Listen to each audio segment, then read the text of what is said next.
berani bersuara demi menegakkan kebenaran. Apakah sungguh-sungguh orang mampu untuk menyatakan benar itu benar dan salah itu salah, untuk menegakkan kebenaran?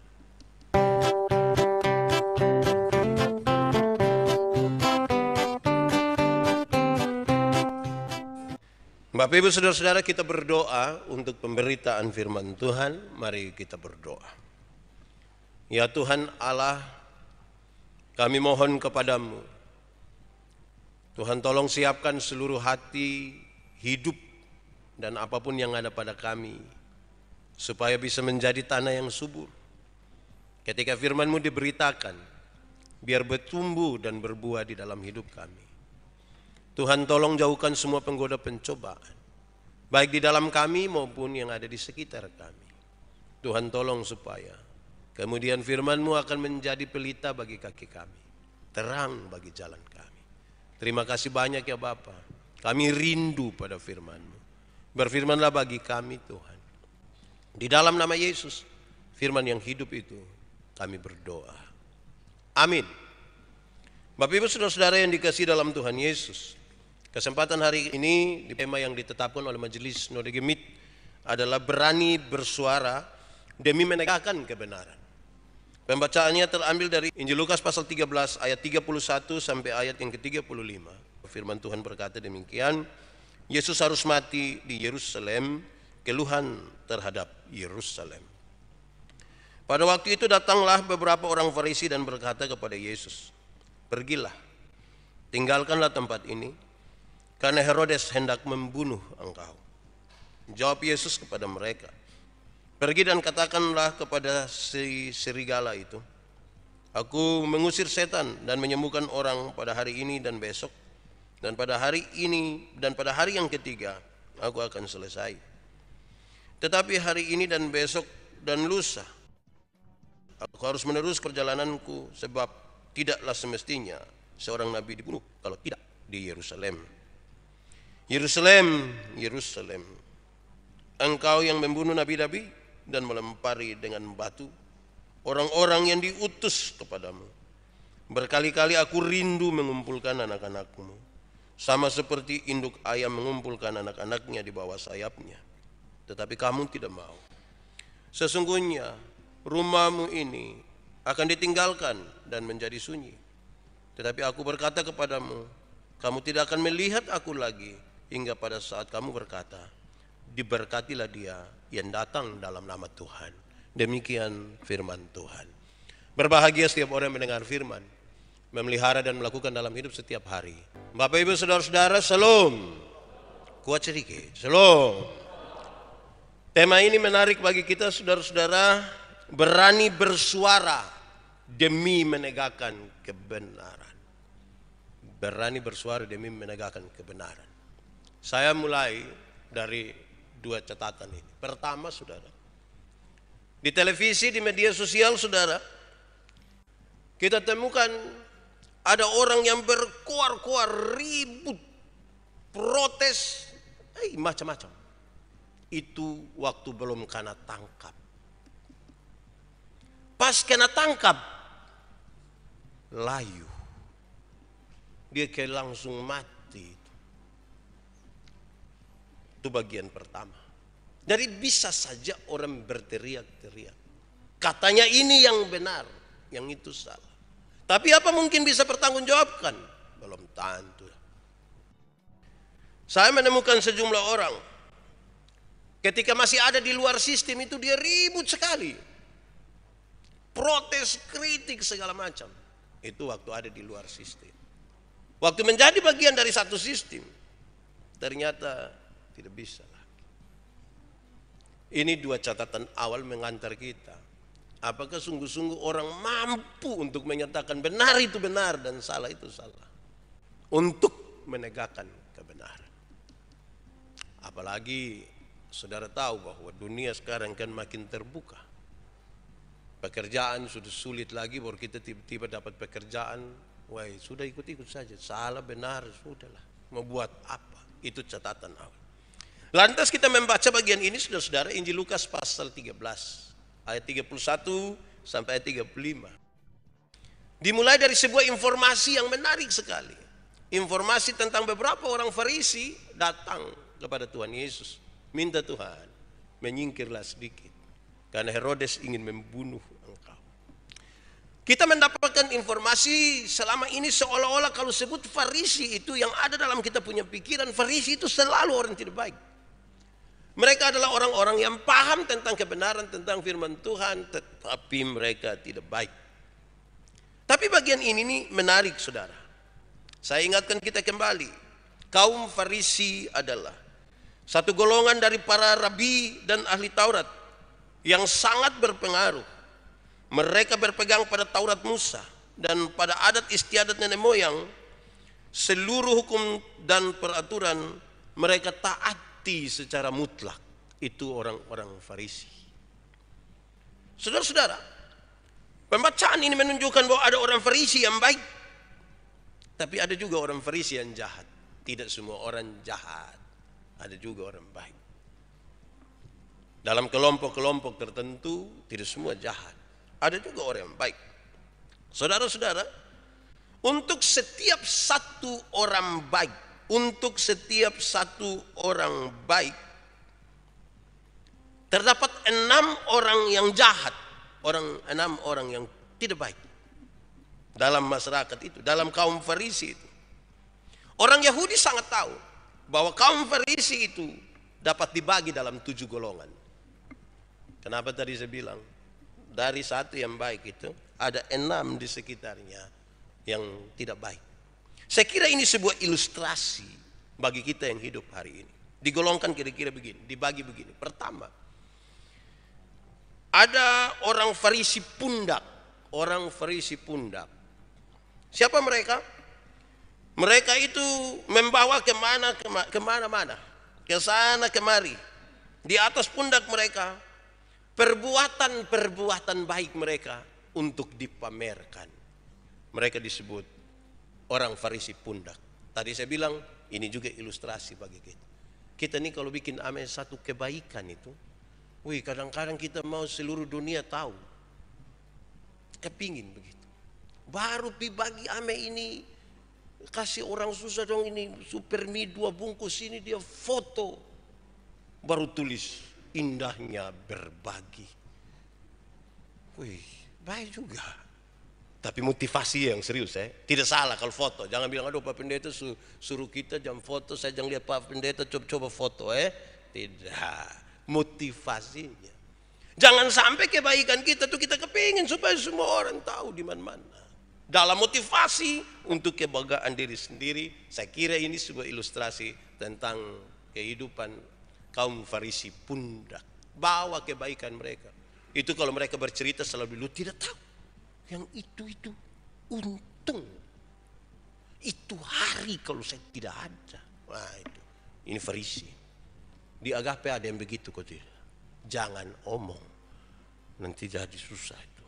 Itu pertama. Kedua saudara-saudara, orang Farisi yang menanti sedikit saja. Orang Farisi yang menanti sedikit saja, siapakah mereka? Mereka senantiasa, kaum ini senantiasa mendapatkan alasan untuk menunda perbuatan baik sampai besok. Harusnya bisa buat baik hari ini, tapi sudah ini terakhir. Nanti besok baru melakukan kebaikan. Mereka menanti sedikit lah pokoknya sedikit.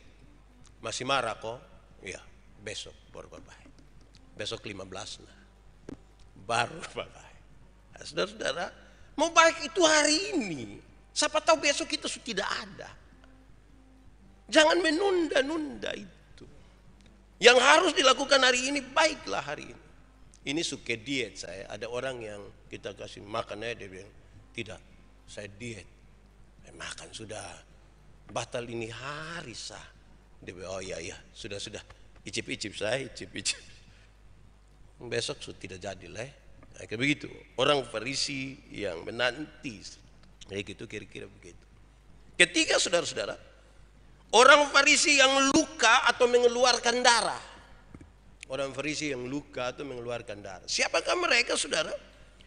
Mereka tidak mau melihat atau menengok perempuan di jalan. Mereka tidak akan. Mereka berusaha berusaha begitu rupa supaya tidak boleh melihat perempuan. Pasti yang bukan dompung istri toh. Tidak boleh melihat. Bahkan ada yang cenderung akan menutup mata mereka kalau berjumpa dengan perempuan. Tidak mau lihat perempuan. Wih, saya rasa saya susah masuk di ini kelompok ini. Ini berat ini. Orang Farisi seperti ini nih saudara-saudara. Kadang-kadang mereka harus membenturkan diri mereka ke tembok atau rumah-rumah terdekat untuk melukai mereka. Mereka benturkan mereka pun kepala di tembok-tembok, di rumah-rumah untuk melukai, sehingga memperlihatkan luka itu sebagai tanda khusus dari kesalehan yang luar biasa. Nah, kalau mereka terluka itu, ini orang saleh. Ini kelompok yang ketiga, berusaha begitu rupa untuk melakukan itu. Kelompok yang keempat adalah orang Farisi alu dan lesung. Alu gitu yang biasa tumbuk-tumbuk itu, dan lesung. Siapakah mereka? Mereka berjalan dengan membungkuk dalam kerendahan hati yang pura-pura dan munafik. Mereka jalan tuh, hampir-hampir orang pembayangan sudah tidak berani untuk langgar. Jalan tangan di muka, membungkuk dalam kepura-puraan dan kemunafikan. Kelihatan sangat baik, tapi tidak, munafik itu. Kelompok yang berikut saudara adalah orang Farisi yang menghitung-hitung. Orang Farisi yang menghitung-hitung adalah mereka yang menghitung-hitung perbuatan baik mereka dan seakan-akan mencari sebuah perhitungan dengan Tuhan Allah. Menghitung-hitung kebaikan-kebaikan mereka. Kalau yang bagian pertama tadi memamerkan kebaikan mereka, bagian yang berikut ini mereka yang menghitung-hitung kebaikan mereka, bahkan kepada Tuhan pun mereka hitung-hitung. Orang yang begini ini berat ini. Saya berkhotbah tentang persahabatan, saya bilang ada orang yang ke persahabatan tingkat SD itu kita sudah kenal baik-baik. Di mana-mana kita sama-sama, tapi jangan coba-coba bikin salah dia. Berani bikin salah, kasih kembali saya penggula-gula. Itu hari saya ada kasih lupa. Wah, itu hitung-hitung dia. Apalagi kalau hitung-hitung dan Tuhan. Tapi ada juga kelompok ini. Yang berikut saudara-saudara adalah orang-orang Farisi yang takut-takutan. Ini kelompok berikutnya. Ada orang Farisi yang takut-takutan. Mereka adalah orang-orang yang senantiasa berada dalam ketakutan akan murka Allah. Dan dalam ketakutan akan murka Allah itu mereka takut sekali mereka akan dibunuh. Karena itu saudara-saudara, mereka pengikut agama, tetapi mereka dalam ketakutan. Agama pasti akan membunuh mereka. Jadi ketaatan mereka terhadap aturan-aturan agama itu adalah ketaatan yang pura-pura, yang penuh dengan ketakutan, bukan pura-pura. Yang penuh dengan ketakutan. Yang kalau dia iris-iris sayur di dapur, kok tiba-tiba kena dia pun jadi, aduh Tuhan, aduh saya salah apa, aduh Yesus tolong. Hidup dalam ketakutan, tidak bisa nikmat. Itu yang keenam. Yang terakhir saudara adalah orang Farisi yang mengasihi Tuhan. Orang Farisi yang mengasihi Tuhan ini, mereka hidup di dalam pengasihan. Mereka hidup sebagaimana yang dicatatkan oleh firman Tuhan bagi mereka. Mereka meniru apa yang dilakukan oleh Abraham. Dan saya kira kelompok yang datang kepada Tuhan Yesus dan katakan kepada Tuhan Yesus, engkau bergeserlah karena Herodes ingin membunuh engkau. Saya kira ini kelompok yang ketujuh ini yang datang minta Yesus baik. Mungkin ada orang berpikir aja sampai politik juga, tapi tidak. Saya merasa begitu. Supaya kita dengan jujur menempatkan kelompok ini secara baik. Jangan sampai setiap kali kita omong orang Farisi, kita langsung, itu manusia tidak baik semua. Tidak. Kadang-kadang kita suka pukul rata begitu. Pas ada satu orang Timor bodoh, kita memang dasar Timor bodoh. Kenapa satu yang bodoh kami semua kena? Padahal saya pintar ini, tapi enak saja semua begitu kan, tidak harus begitu kan? Nah itu kira-kira itu informasi awal di pembacaan ini. Yang kedua saudara-saudara, cakapan tentang Raja Herodes dan ini. Percakapan tentang Raja Herodes ini saya harus menyampaikannya secara hati-hati saudara, karena membaca teks ini langsung kita temukan pertanyaan. Waktu Tuhan Yesus bilang pergilah dan katakanlah kepada si serigala itu, ini menyatakan Yesus bilang dia, seolah-olah Yesus mengatakan dia binatang. Makanya saya bilang saya mesti hati-hati mengatakan ini saudara-saudara. Kenapa? Sekali lagi, sepertinya Tuhan menyebut Herodes itu binatang. Sama dengan ketika Tuhan Yesus menyebutkan perempuan Kanaan itu anjing. Apa yang sesungguhnya ada di situ? Apa Tuhan Yesus menyebut mereka binatang? Akhirnya dan semua orang bisa saja mengatakan itu dan kemudian meniru. Oh, kok Tuhan Yesus sebut begitu? Tidak saudara-saudara, kenapa? Ini adalah gaya bahasa yang lazim dalam masyarakat mereka. Ini sebuah gaya bahasa yang lazim di kalangan mereka dan mungkin juga di sekitar kita. Sama seperti lazimnya kita menyebutkan. Sama seperti lazimnya kita menyebutkan. Tuhan itu gembala dan kami ini adalah domba-domba. Jadi ini gaya bahasa yang lazim untuk menggambarkan itu. Jadi saudara-saudara, dalam kaitan dengan itu saudara-saudara, Yesus tidak menyebutkan dia sebagai binatang. Yesus tidak menyebutkan dia sebagai binatang. Ini bisa dipertegas saudara-saudara dengan catatan ini. Dalam masyarakat Yahudi, serigala itu lambang dari 3 hal. Gaya bahasa tadi menegaskan ini. Dalam masyarakat Yahudi, serigala itu adalah lambang dari 3 hal. Yang pertama, serigala itu dianggap sebagai yang paling lihai atau yang paling cerdik dibanding dengan binatang-binatang lain. Binatang yang disebut serigala itu paling lihai. Jadi ketika bilang si serigala itu, oh ini orang ini licik ini lihai. Kedua, serigala itu dipandang sebagai yang bersifat paling membinasakan. Dia bersifat paling membinasakan dibanding dengan binatang-binatang lain. Jadi setiap kali menyebut serigala, mereka di sana tahu ini paling membinasakan. Ini beda dengan nyamuk demam berdarah. Serigala lebih membinasakan. Kira-kira begitu. Ketika saudara-saudara, setiap kali menyebut serigala, mereka tahu serigala itu adalah simbol dari orang-orang yang tidak mempunyai nilai dan makna. Dia hidup tidak punya nilai dan makna. Yang penting dapat makan saja. Tidak ada nilai sama sekali. Tidak ada makna. Jadi ketika Tuhan Yesus menyebutkan, pergi dan katakanlah kepada si serigala itu, mereka tangkap dalam konteks seperti ini. Jadi Yesus tidak menyebut dia binatang. Saya mesti hati-hati mengatakan itu. Maksud dari perkataan Yesus itu adalah dalam percakapan yang terjadi dalam pembacaan yang kita baca itu. Pertama saudara, Tuhan Yesus ingin mengatakan bahwa saatnya belum tiba. Kasih tahu Herodes, saatnya belum tiba. Memang tidak lama lagi. Tetapi saatnya belum tiba. Belum lama lagi, tetapi belum sekarang.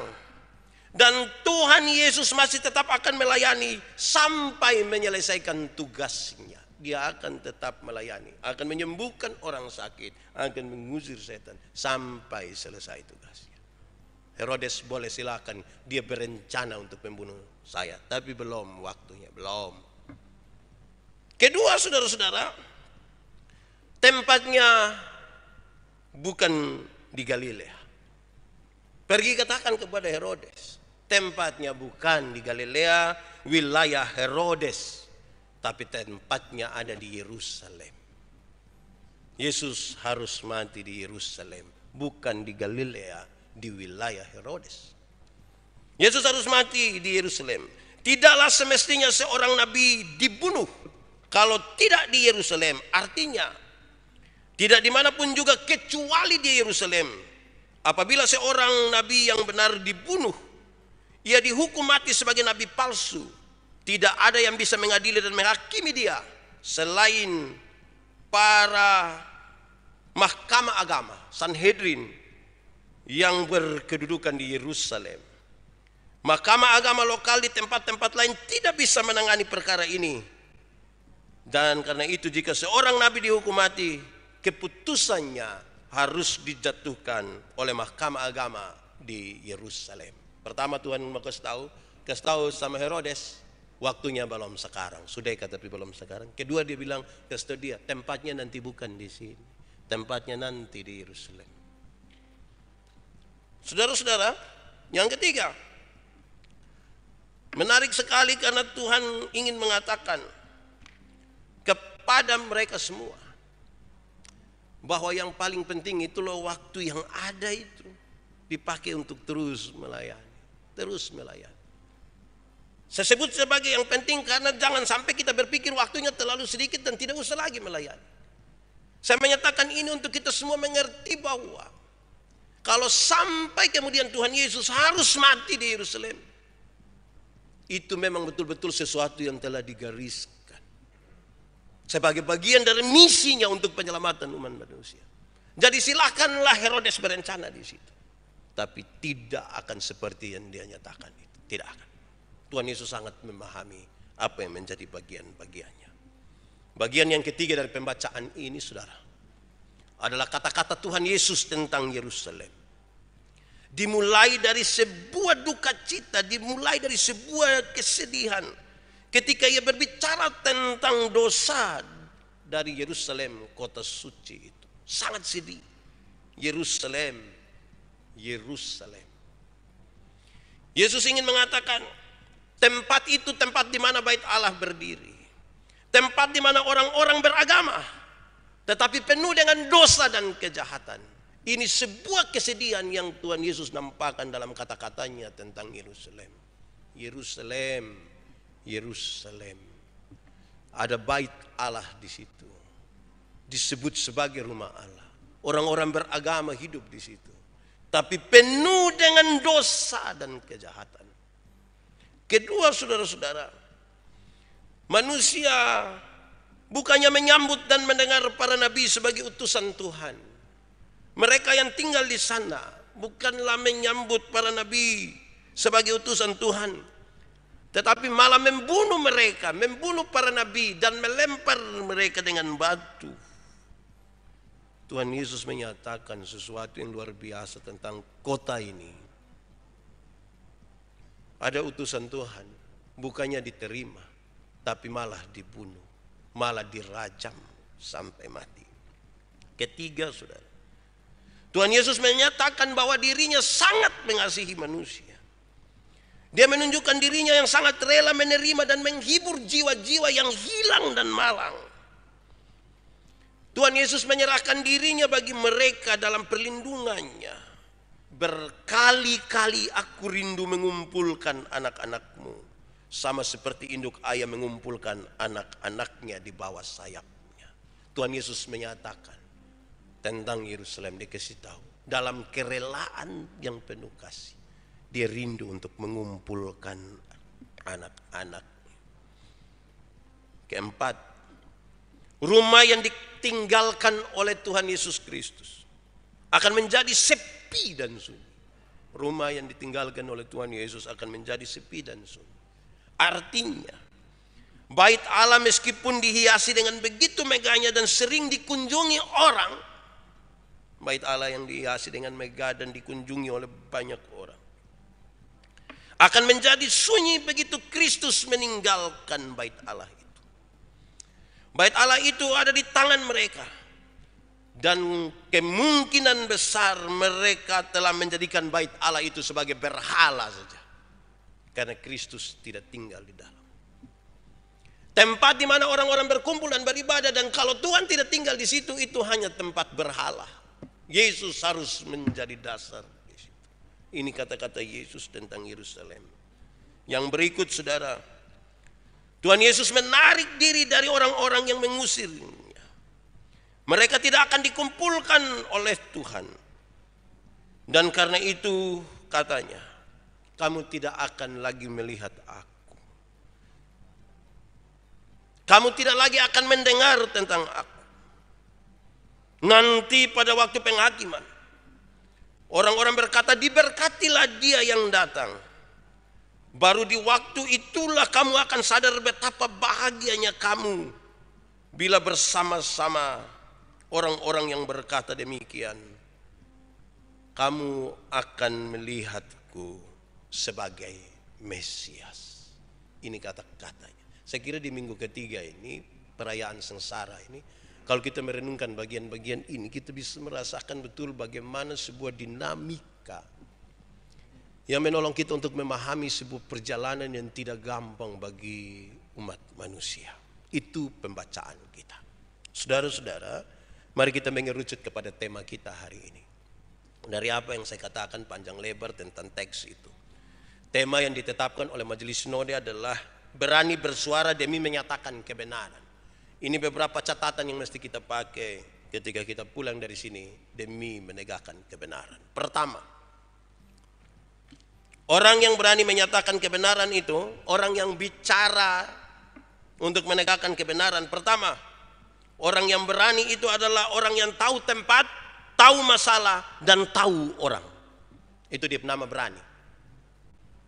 Tempatnya di mana, masalahnya apa, dan siapa. Itu penting. Ada orang itu berani-berani sama tidak tahu tempat. Segala sesuatu ini kan ada di tempat. Kita pakai jas itu bagus toh, tapi tidak boleh pakai di pantai. Siapa yang pendeta? Saya pendeta tidak bisa saya pergi pantai, mesti jas, kalau tidak toga. Hai, tahu tempat. Juga ketika kita berkata tentang sesuatu yang benar, mesti tahu tempatnya di mana. Tahu apa masalahnya. Persoalan kita di dunia ini adalah banyak orang tidak tahu masalah, tapi bicara seolah-olah dia benar. Tidak tahu data, tapi bicara seolah-olah dia paling benar.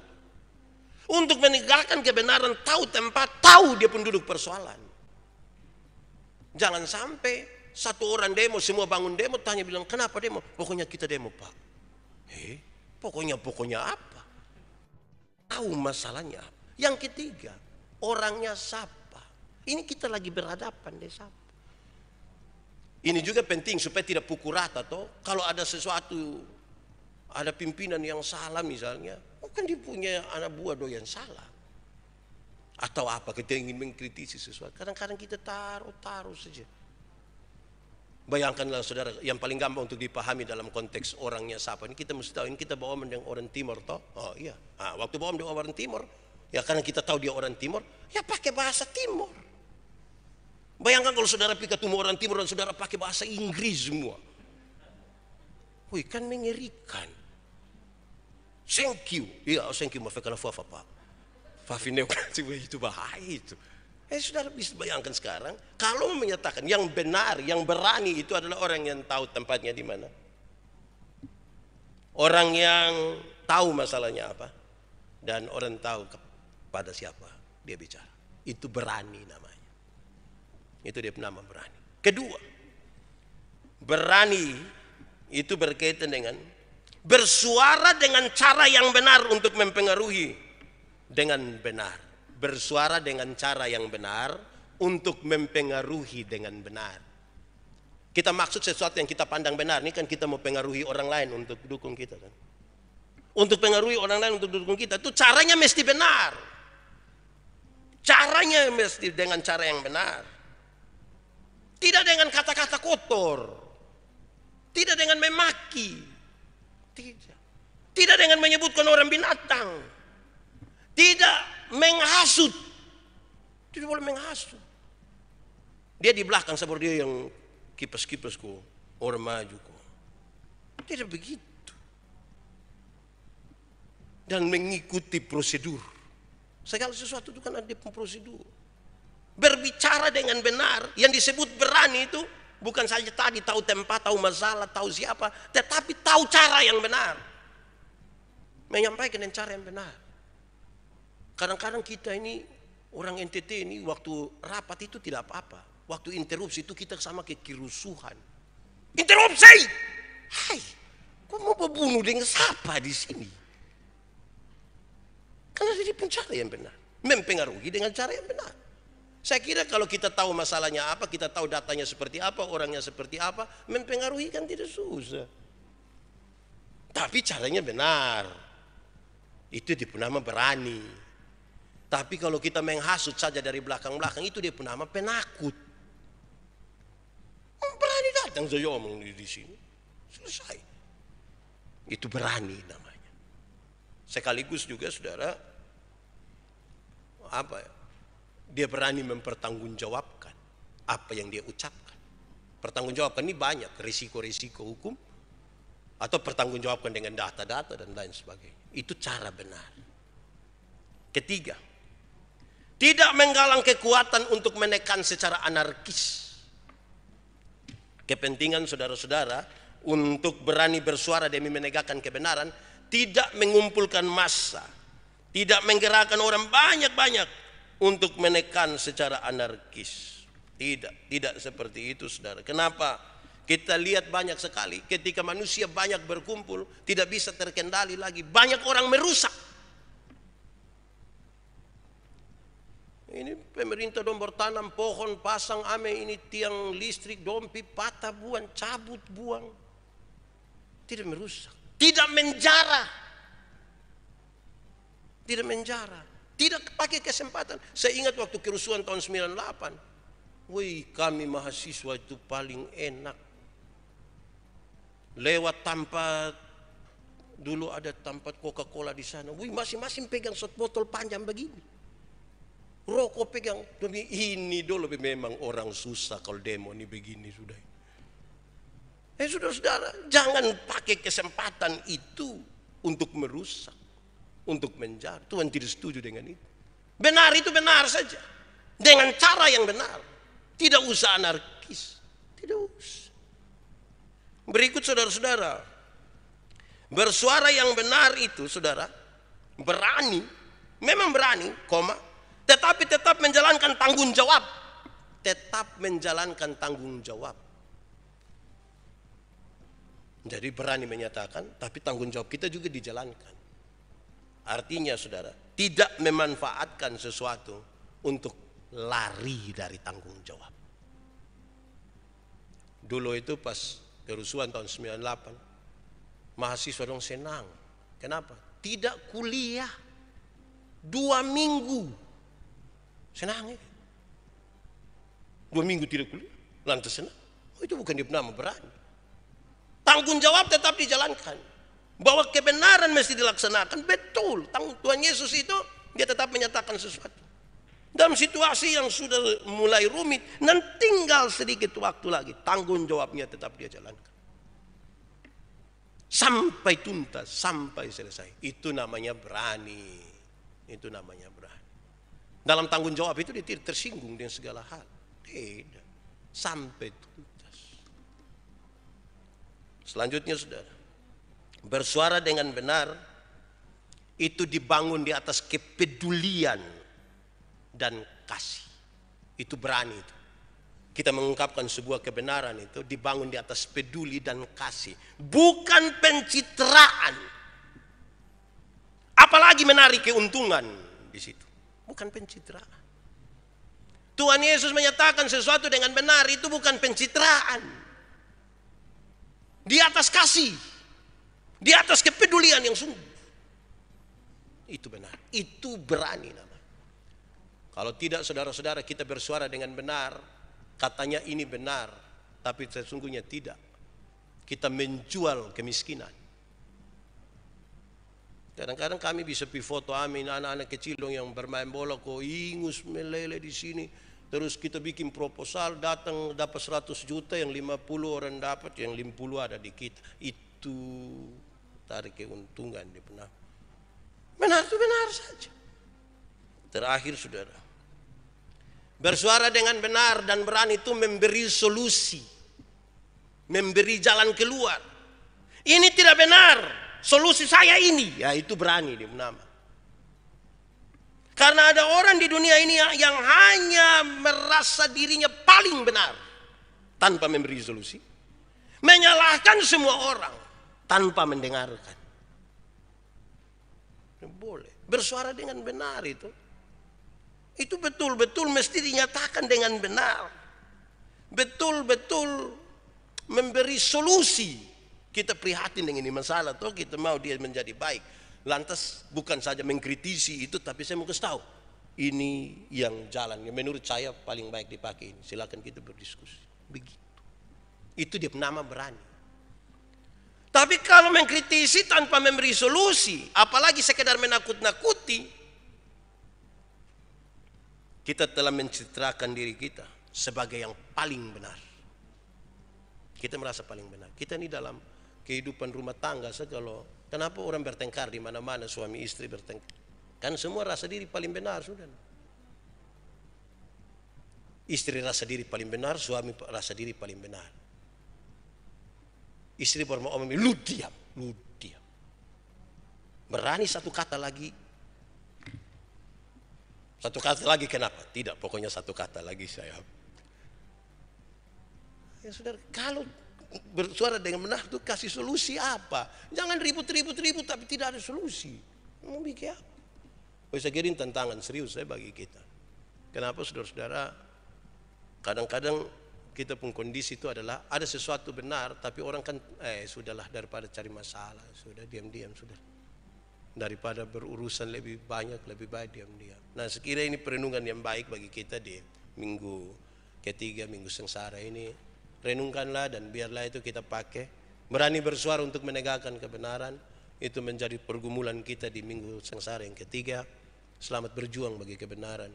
Berbicara dengan benar, dengan cara yang benar. Memahami betul segala sesuatu dan nyatakanlah itu di atas kepedulian, di atas kasih. Mari kita tunduk kepala di hadapan Tuhan Allah. Mari kita berdoa. Ya Tuhan, terima kasih banyak. Kami belajar sesuatu dari firman-Mu hari ini. Menyatakan yang benar itu benar. Dengan cara yang benar. Dengan pemahaman yang benar. Memberi solusi. Tuhan tolong kami supaya itu terjadi dalam hidup kami. Kami tahu dan kami sadar bahwa Engkau Tuhan menyatakan hal ini bagi kami untuk kami ikuti, tapi kami tidak mampu tanpa Tuhan. Tolonglah kami. Firman-Mu biarkan menjadi pelita dan terang bagi kami. Di dalam nama Yesus kami berdoa. Amin.